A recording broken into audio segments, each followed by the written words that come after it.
Olá, amigos da Rádio e TV Web Luz. É um prazer estar com vocês novamente. Hoje nós vamos abordar sobre o capítulo 4 do Evangelho segundo o Espiritismo, dando continuidade à conversa do programa anterior, cujo título é Ninguém verá o reino de Deus se não nascer de novo, que é um capítulo que aborda basicamente sobre a reencarnação. Jesus, sempre buscando apresentar informações que tendam a libertar o espírito, libertação naquilo que se interprete como sendo o fato de virmos a nos desvincularmos de conceitos, pensamentos, posicionamentos antigos, arraigados em razão das questões costumeiras com as quais estivemos envolvidos.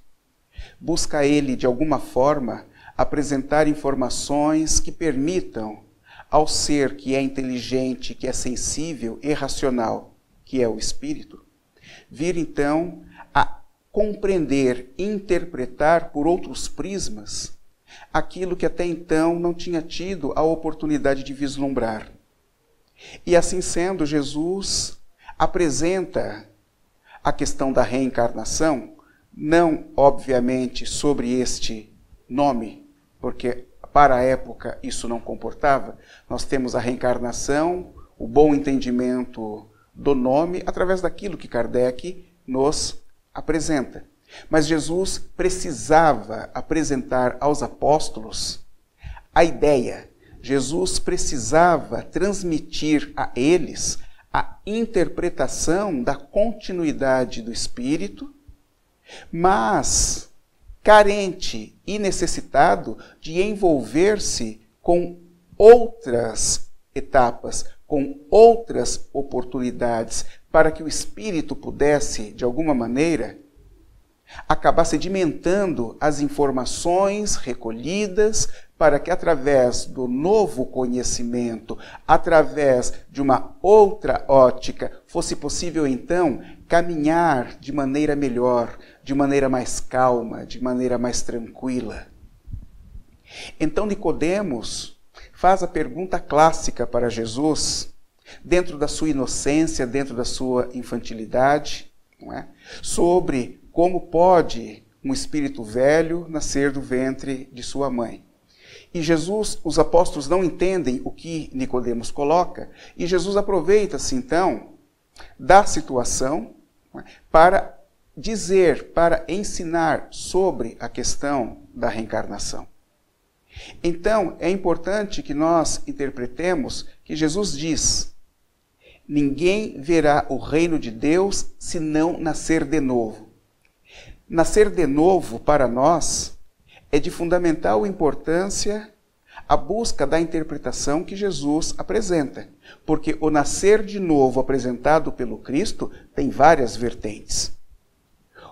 O nascer de novo pode ser interpretado como o processo reencarnatório, onde, através de um novo corpo, o espírito, então, passa a ter a oportunidade de, por encontrar-se envolvido com este novo corpo, este instrumento, então, servir como aquele que absorve do meio as informações necessárias para que o espírito as interprete de maneira melhor. O nascer de novo no corpo perfaz, então, a oportunidade de encontrarmos-nos envolvidos em processos novos de relacionamento, onde, através destes relacionamentos, o pensar, o sentir e o proceder possa vir a se mostrar de maneira muito melhor do que se mostrou anteriormente. Encontrar-se no corpo neste instante permite, então, a interpretação daquilo que Paulo de Tarso, contemporâneo de Jesus, veio a dizer: a troca do homem velho pelo homem novo. Ou seja, o corpo, ele nos traduz a possibilidade do escoamento de inúmeras informações que ainda se apresentam como sendo distorcidas. É por isso que a doença física, a doença orgânica, manifestada no corpo, por nós não é compreendida, por nós é interpretada como fator de dor, desconforto, sofrimento e mal-estar. Mas a doença que se apresenta no corpo é o escoamento das toxicidades que se encontram existentes no espírito. A doença no corpo é o escoamento da estrutura tóxica condizente às criações que se deram no emocional.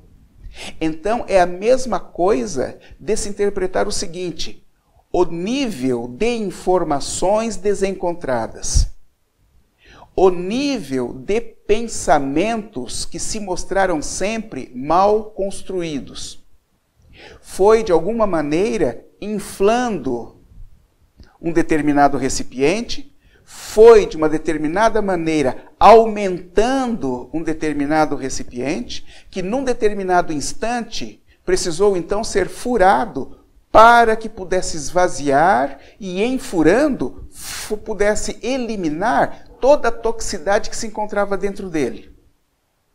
Então, a doença no corpo, alegoricamente, funciona como este balão que foi furado e cuja toxicidade escapou. Então, o corpo, através da doença, está escoando todo o nível de toxicidade existente na estrutura emocional. Então, quando Jesus diz, ninguém virá o reino de Deus se não nascer de novo, Jesus está dizendo então que será impossível mantermos-nos em condições de desenvolvermos a bondade e a beleza sem que não seja possível escoar a toxicidade. Então o corpo, ele te ajuda neste sentido, porque não é possível cozinhar com raiva. Ninguém cozinha com raiva. Você só pode cozinhar com amor. Não é possível envolver-se com a bondade e a beleza encontrando-se envolvido com toxicidades emocionais. Então, para que seja possível diminuir essa intensidade, o corpo, ele escoa. Isso tudo através da doença. Então, nascer de novo apresentado por Jesus, podemos interpretar como sendo a possibilidade de nos aliviarmos em razão do instrumento que permite o escoamento daquilo que internamente te incomodava. O nascer de novo apresentado por Jesus apresenta então a possibilidade de renovarmos-nos internamente no pensar, no sentir e no proceder, de modo que agora tenhamos o interesse em conquistar. Nascer de novo apresentado por Jesus perfaz a interpretação básica de que muitos foram aqueles que perdemos ao longo do caminho. Ao longo das reencarnações, fizemos interpretações equivocadas, operamos de maneira que não foi satisfatória em relação ao próximo, e isso então deixou impressões naquele que foi agredido por nós.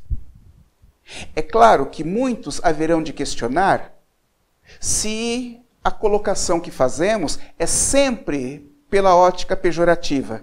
Mas é importante que se interprete o seguinte: muita coisa boa foi realizada ao longo das encarnações.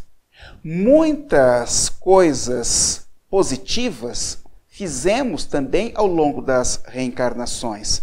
Mas, se alguém lhe traz um copo d'água, é necessário que eu te ensine a agradecer? Não, automaticamente você agradece. Se você pisa no pé de alguém dentro do metrô, eu preciso ensinar você a pedir desculpas? Não, automaticamente você pede desculpas. Se você vai à casa de alguém Ao entrar, você não pede licença? Há necessidade de se ensinar sobre isso? Não. Então nós estamos dizendo que as aquisições que nós possuímos, elas são derivadas de conquistas que foram feitas ao longo do tempo. Então, sobre aquilo que se tem como aquisição, não há mais a necessidade de se discutir. Há a necessidade de se conversar sobre aquilo que ainda não foi acertado. Isso é de fundamental importância para todos nós. Então, Jesus nos tem chamado a atenção sobre aquilo que precisa ser resolvido, sobre as questões internas que precisam ainda serem acertadas. Então, por isso que ele joga o estímulo, ele apresenta o estímulo. Ver o reino de Deus, mas tendo que nascer de novo. Porque parte-se então do princípio que a cada reencarnação com a qual estivemos envolvidos, de alguma maneira proporcionou todo o aspecto abrasador. Nos proporcionou o aspecto onde, através dos relacionamentos com espíritos encarnados, com espíritos no corpo, que se apresentam de maneira diferente, em razão das experiências reencarnatórias diferentes, então, inevitavelmente, cada um de nós é diferente e vai se apresentando, vai se aprendendo, então, em razão das diferenças existentes. Só se aprende em razão de sermos diferentes. Isto, então, vai apresentando o aspecto abrasador. É isso que vai removendo as crostas, porque determinadas manifestações que recebemos e que não gostamos, inevitavelmente, elas acabam se tornando geradoras de um pensar referente àquilo que se deu. E se a ação te proporcionou imenso mal-estar, então você já aprende que alguém já se apresentou daquela forma. Não precisará você envolver-se no escândalo para aprender sobre determinada coisa que não deva ser feita. O outro já fez por você. Então, este é o ambiente que nos vai proporcionando a apresentação das diferenças e o aprendizado constante. Então, é muito importante que interpretemos que Jesus sempre tem mandado na sua frente missionários que sempre foram proporcionando as informações tidas, interpretadas como libertadores. João Batista, primo de Jesus, foi um espírito de elevada condição moral, onde era absurdamente respeitado por muitos que o conheciam, por muitos que o seguiam. E João Batista, ele apresentava o batismo. Então ele batizava no Jordão, nas águas do Jordão. E no batismo, o que João propunha? A libertação dos pecados. Então, no batismo, ele libertava a pessoa dos pecados. Mas tinha algo muito interessante apresentado por João. Porque a pessoa, quando se entregava para João, ele então a pegava e a deitava. Mergulhava a pessoa na água e a retirava da água, dizendo: seus pecados foram todos perdoados. Então, por parte daquele que se encontrava carregado de culpas, por parte daquele que se encontrava envolvido com constrangimentos internos, em razão de determinadas agressões que tivesse proporcionado, ele se sentia pecador e ele queria então modificação. E na cabeça dele, quando seria batizado por João, ele pensava o seguinte: entrego-me a João de uma forma, e quando retirado d'água, renasço em espírito, porque me apresentarei de outra forma. Então, João proporcionava o batismo do fogo, o batismo d'água. D'água, no processo de colocá-lo no rio e tirá-lo do rio. E do fogo, deixando por conta daquele que foi perdoado por João, o processo da renovação. Então, vai se utilizar do processo reencarnatório para se renovar, porque sempre vai se lembrar da oportunidade concedida por João Batista. Poderíamos interpretar a reencarnação como também sendo cada um de nós batizado por João Batista.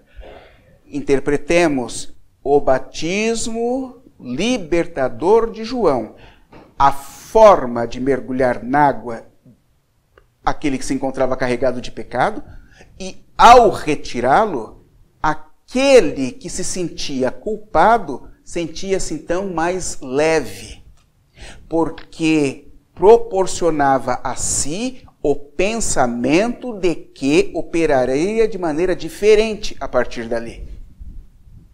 O espírito de renovação passou então a habitar nele.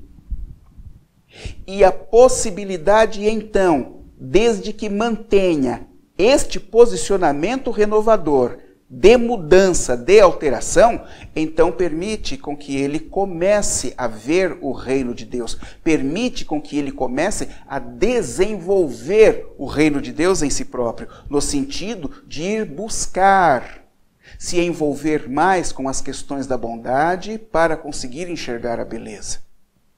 Então, é por isso que Jesus, dentro da motivação e do estímulo, para que seja possível o desenvolvimento da renovação do ser, da renovação do espírito que se encontra reencarnado, envolvido com um outro e novo corpo, que lhe permitirá, dentro dos processos das relações, apresentar-se melhor,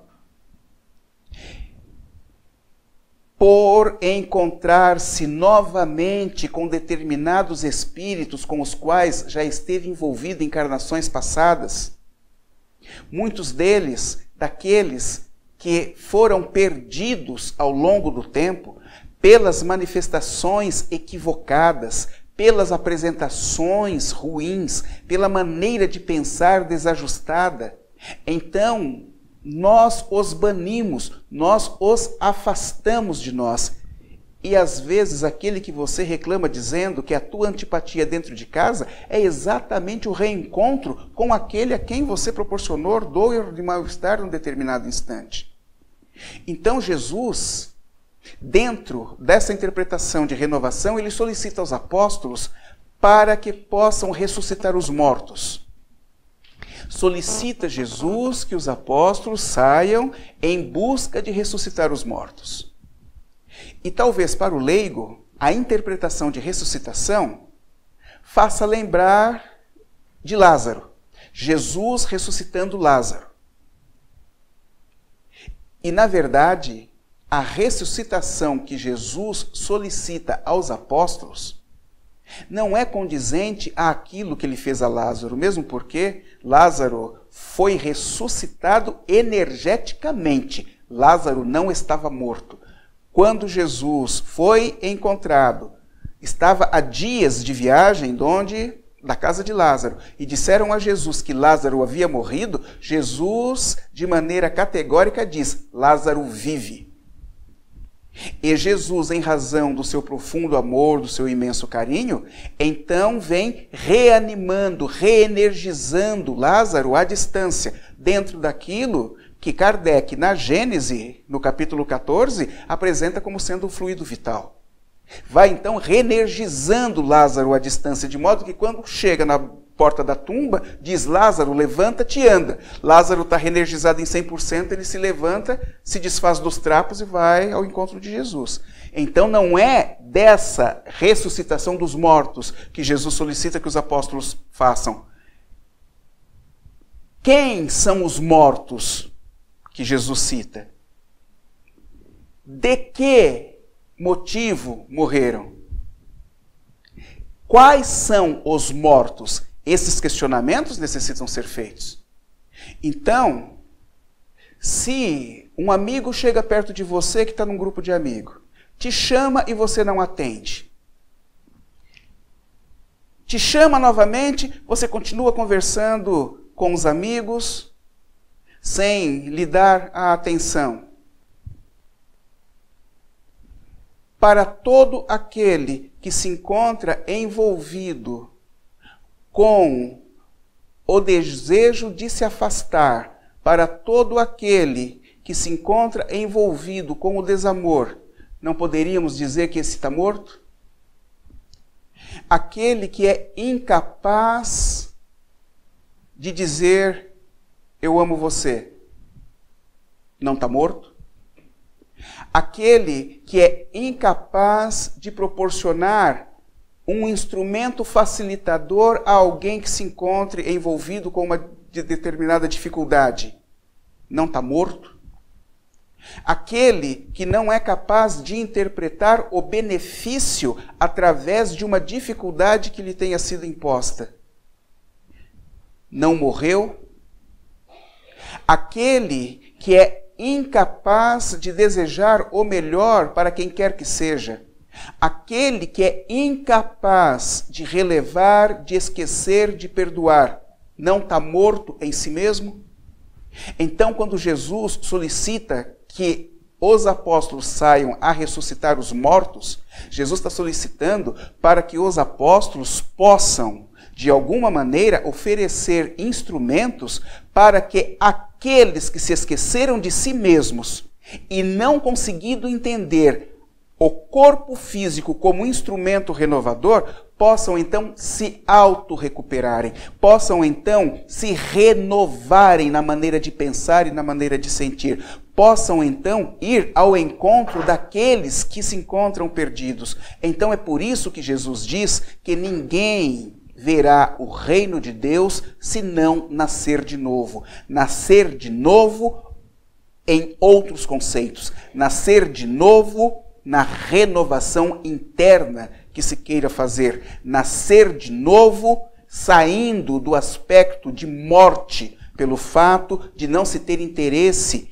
em se envolver com questões de caridade, renovar-se no espírito, nascer de novo, agradecendo a imensa oportunidade concedida, buscar interpretar um pouco mais sobre a questão da gratidão e principalmente envolvermos-nos na fé, na crença, naquele que tem assumido a responsabilidade na transferência das informações libertadoras, ao dizer para todos nós, eu sou o caminho, a verdade e a vida, e ninguém irá ao Pai senão por mim.